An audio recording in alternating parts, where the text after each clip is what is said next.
भैया, आप अपना ख्याल क्यों नहीं रखते? देखो आपने कितना हाथ काट लिया। आपको पता है ना कि मेरा आपके अलावा और कोई नहीं। छोटी सी तो चोट है राधा, जल्दी ठीक हो जाएगा।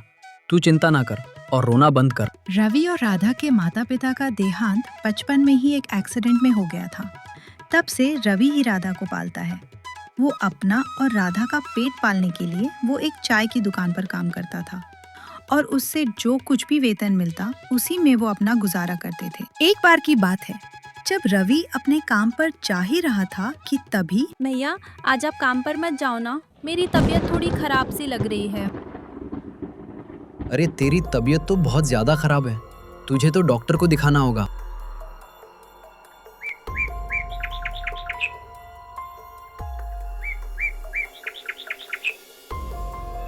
रवि राधा को अस्पताल लाता है। क्या हुआ डॉक्टर साहब? मेरी बहन जल्द से जल्द ठीक तो हो जाएगी ना? देखिए, हम कुछ कह नहीं सकते क्योंकि इन्हें सिर्फ बुखार नहीं है, इन्हें एक गंभीर बीमारी है जिसके इलाज के लिए हमें इनका ऑपरेशन करना होगा, जिसमें 5 लाख रुपए लगेंगे। आप इनका इलाज जितनी जल्द से जल्द करवाएंगे उतना आपके और इनके लिए अच्छा होगा। अभी के लिए मैं कुछ दवाइयां लिख देता हूं जिससे इनका ये बुखार ठीक हो जाएगा। मुझे मालिक से मदद मांगनी चाहिए, वो जरूर मेरी इस समस्या का कोई ना कोई समाधान निकालेंगे। रवि अपने बहन के इलाज के लिए सेठ से 5 लाख रुपए मांगता है। मालिक, मुझे आपकी मदद की बहुत जरूरत है। आप मुझे 5 लाख रुपए उधार दे दीजिए जिससे मैं अपनी बहन का इलाज करा सकूं। 5 लाख रुपए? इतने पैसे तो मैंने अपनी पूरी जिंदगी में आज तक कभी नहीं देखे। तो तू ही बता, मैं तुझे उधार कैसे दे सकता हूँ? मालिक, आप ऐसा कहेंगे तो कैसे चलेगा?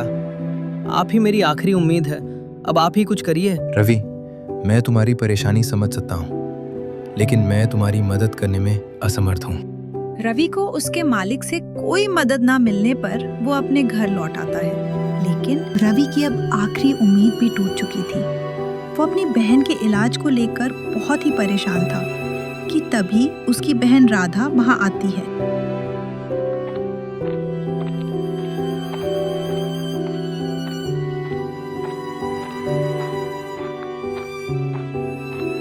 भैया, डॉक्टर साहब ने जो दवाई दी थी वो दवाई खत्म हो चुकी है, जरा आप जाकर उसे ला दीजिएगा। अच्छा तू जा, मैं तेरी दवाइयाँ ला दूंगा।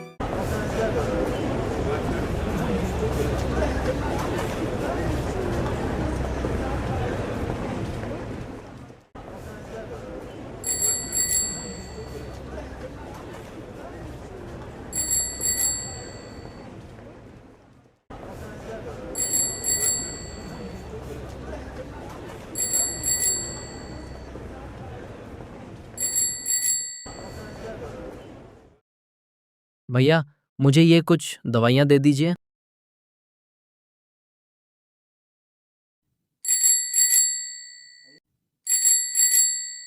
जब रवि अपनी बहन की दवाइयां लेकर घर लौट रहा था, तभी उसको रास्ते में काफी भीड़ इकट्ठा हुई दिखती है। वो भीड़ का कारण पता करने के लिए उस भीड़ में जाता है। यहाँ ये इतनी भीड़ क्यों लगी है? ये भीड़ इन टेस्टी मोमोज के कारण है। और आखिर हो भी क्यों ना, ये मोमोज जो इतने टेस्टी है, इन्हें खाए बिना रहा नहीं जाता। क्या मैं इन मोमोज को टेस्ट कर सकता हूँ? नहीं, आप जाकर इन्हें खरीद सकते हैं। ये सिर्फ 20 रुपए के हैं। रवि एक प्लेट मोमोज खरीदता है।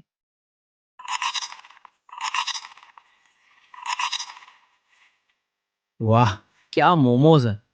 जैसे इनके हाथों में तो जादू है। तभी तो मैं सोचूं आखिर इनकी दुकान पर इतनी भीड़ क्यों रहती है। इनके मोमोज ही इतनी टेस्टी है कि ये भीड़ तो आम बात है। अगर मुझे ये रेसिपी पता चल जाए तो मैं भी इनकी तरह मोमोज बेचकर ढेर सारे पैसे कमा सकूंगा और अपनी बहन का इलाज करा सकूंगा। वो दुकान के मालिक के पास मोमोज की रेसिपी पूछने चला जाता है। क्या आप मुझे अपनी ये मोमोज बनाने की रेसिपी बता सकते हैं? मैं तुम्हें यह रेसिपी क्यों सिखाऊं? उसमें मेरा क्या फायदा? मेरे पास इस समय सिर्फ 2000 रुपये ही है। मैं आपको आपकी ये रेसिपी सिखाने के बदले ये 2000 रुपये दे सकता हूँ। दुकान का मालिक भी रवि को रेसिपी सिखाने के लिए तैयार हो जाता है और कुछ ही समय में उसे पूरी मोमोज की रेसिपी बता देता है। उसकी बताई हर एक रेसिपी को रवि ध्यान से सुनता, समझता और लिख लेता है। रवि मोमोज की रेसिपी सीखकर घर तो लौट आया, लेकिन अभी भी उसके मन में एक चिंता थी। मैं मोमोज की रेसिपी तो सीख गया, लेकिन मुझे मोमोज का स्टॉल खोलने के लिए ढेर सारे पैसों की जरूरत होगी। लेकिन इस वक्त तो मेरे पास चाय पीने के भी पैसे नहीं, तो मैं ये स्टॉल कैसे खोलूंगा? मुझे मालिक से मदद मांगनी चाहिए, वो मेरा ये स्टॉल खुलवाने में जरूर मदद करेंगे। रवि अपने मालिक की दुकान पर पहुंचता है 10,000 रुपए उधार लेने, जिससे वो अपना मोमोज का स्टॉल खोल सके। मालिक, मुझे 10,000 रुपए उधार दे दीजिए, जिससे मैं अपना कोई कारोबार शुरू कर सकूं और उससे ढेर सारे पैसे कमाकर अपनी बहन का इलाज करा सकूं। मैं तुझे उधार देने का तो दे दूंगा, लेकिन तू अपनी बहन की इलाज के लिए इतने सारे पैसे कैसे कमाएगा? क्योंकि मैं 10 सालों से ये चाय की दुकान चला रहा हूँ, लेकिन आज तक इतने पैसे नहीं कमा पाया। और तू कह रहा है कि तू एक छोटे से मोमोज के स्टॉल से 5 लाख रुपए कमा लेगा। मैं बोल के नहीं, करके दिखाऊंगा। 1 महीने बाद आप मेरे स्टॉल पर आ जाइएगा, वही मैं आपका उधार भी चुका दूंगा और साथ ही साथ आपको ये भी बताऊंगा कि कैसे मैंने 1 महीने के अंदर इतने सारे पैसे कमाए। रवि की इतनी बड़ी बड़ी बातें सुनकर सेठ को एक बार शंका तो जरूर होती है, लेकिन उसका आत्मविश्वास देखकर उनकी सारी शंकाएं दूर हो जाती है और सेठ उसे उधार दे देते हैं। रवि को पैसे मिलते ही वो एक कारपेंटर के पास जाता है और स्टॉल बनाने का ऑर्डर देता है। भैया, एक स्टॉल बनाना है, वो भी जल्द से जल्द। हाँ, तो आप शाम को आ जाइएगा, शाम तक आपका स्टॉल तैयार हो जाएगा। रवि कारपेंटर को स्टॉल का ऑर्डर देकर मार्केट की तरफ निकल जाता है स्टॉल का सामान खरीदने। रवि को स्टॉल का सामान खरीदने में ही शाम हो जाती है। वो घर जाकर सामान रखता है और तुरंत अपना स्टॉल लेने के लिए निकल पड़ता है। मेरा स्टॉल बन गया। हाँ, आपका स्टॉल बन गया है। आइए मैं आपको आपका स्टॉल दिखा दूं।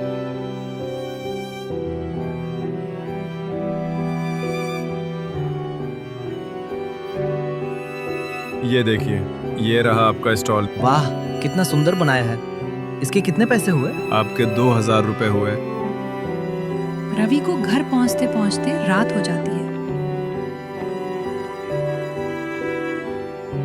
भैया, आज आपने घर लौटने में इतनी देर क्यों कर दी? वो आज थोड़ा सा काम था, इसलिए घर लौटने में देर हो गई। भैया, आप बैठो, मैं आपका खाना लगा देती हूँ। भैया, मैंने आपका बिस्तर लगा दिया है, आइए आकर आप सो जाइए।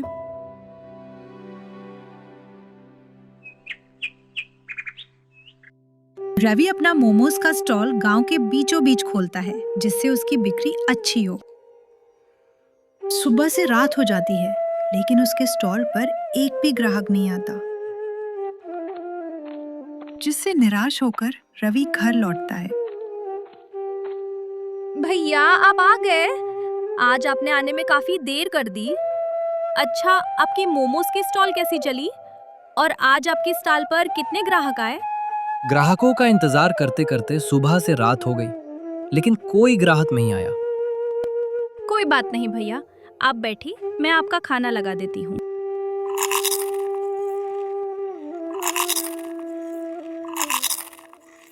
भैया, आपका बिस्तर लगा दिया, जाइए सो जाइए। अगली सुबह रवि फिर अपना मोमोज का स्टॉल खोलता है, लेकिन इस बार ग्राहकों को लाने के लिए बुद्धि का प्रयोग करता है। मुझे कुछ ना कुछ तो करना पड़ेगा, नहीं तो मैं ऐसे बैठे बैठे मक्खी ही मारता रह जाऊंगा। एक काम करता हूँ, पहले मैं गांव वालों को अपने मोमोज का स्वाद चखाता हूँ, जिससे उन्हें भी तो पता चले मेरे मोमोज के बारे में। हाँ, यही सही रहेगा। मोमोज ले लो मोमोज, एक प्लेट मुफ्त मोमोज। मोमोज ले लो मोमोज, एक प्लेट मुफ्त मोमोज। रवि का ये ऑफर सुनकर उसकी दुकान पर एक ग्राहक आता है। बेटा, ये क्या बेच रहे हो? सेठ जी, ये मोमोज है। जरा एक प्लेट हमारे लिए भी तो लगाना, हम भी तो देखें आखिर इन मोमोज का स्वाद कैसा होता है। जी सेठ जी, मैं अभी आपके लिए गर्मा गर्म मोमोज लगा देता हूँ। वाह, क्या मोमोज है! हमने आज तक ऐसी स्वादिष्ट चीज ना खाई। वाह, तुम्हारे हाथों में तो जादू है, जादू। और ऐसे ही धीरे धीरे उसके दुकान पर ग्राहकों की भीड़ लग जाती है। उसके मोमोज इतने मशहूर हो जाते हैं कि लोग उसके मोमोज खाने के लिए दूर दराज के गांव से आने लगे। एक बार की बात है, जब रवि अपनी मोमोज के स्टॉल पर गया था, तभी उसके घर पर गांव का सबसे बड़ा व्यापारी हीरालाल आता है और रवि को आवाज लगाता है। रवि, रवि, अरे ओ रवि। हीरालाल सेठ की आवाज सुनकर रवि की बहन राधा बाहर आती है। सेठ जी, भैया अभी घर पर नहीं है। रवि जब आएगा तो उसे बता देना कि हीरालाल सेठ आए थे। जी सेठ जी, अगर आपको कोई जरूरी काम हो तो आप मुझे बता दें। भैया आएंगे तो मैं उन्हें बता दूंगी। मेरी बेटी की शादी है, इसलिए मैं चाहता हूँ कि रवि अपना मोमोज का स्टॉल मेरे यहाँ लगाए। ये लो 2 लाख रुपए एडवांस। उससे कह देना बाकी पैसे शादी के बाद मिलेंगे। सेठ राधा को पैसे देकर चले जाते। रात को जब रवि घर आता है तब भैया आप आ गए। आपको पता है आज हमारे घर कौन आए थे? नहीं, कौन आए थे? हमारे घर गांव के सबसे बड़े व्यापारी हीरालाल सेठ आए थे। और तो और उन्होंने अपनी बेटी की शादी में मोमोज का स्टॉल लगाने का ऑर्डर दिया है और साथ ही साथ एडवांस के रूप में ये कुछ पैसे दिए। उनकी बेटी की शादी तो 2 दिन बाद है। अब रवि दिन दुगनी रात चौगनी कमाई करने लगा था।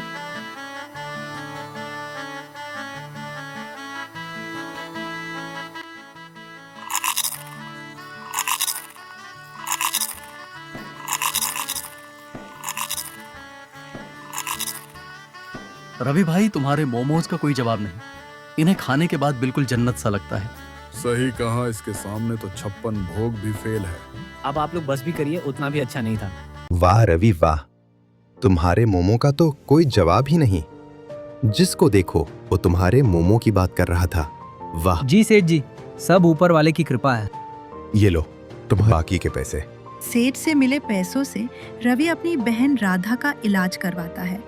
आपकी बहन अब बिल्कुल ठीक है, आपको चिंता करने की कोई जरूरत नहीं। रवि अपने मोमोज के स्टॉल से कमाए पैसों से एक घर बनवाता है और अपनी दुकान पर काम करने के लिए एक लड़के को रख लेता है। एक दिन ऐसे ही वो अपने मोमोज के स्टॉल पर बैठा हुआ था कि तभी उसके मालिक धनराम उसकी स्टॉल पर आते हैं।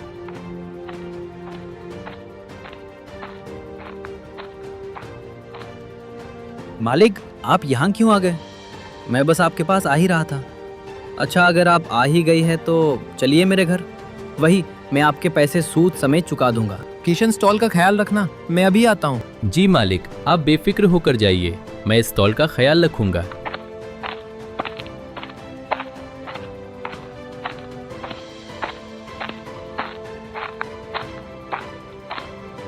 मालिक, आप यहाँ बैठिए, मैं अभी आपके पैसे लेकर आता हूँ। राधा, मालिक आए हैं, उनके लिए चाय लेकर आना जरा। मालिक, आप बैठिए, मैं भी आता हूँ। रवि जाता है और पैसे लेकर आता है।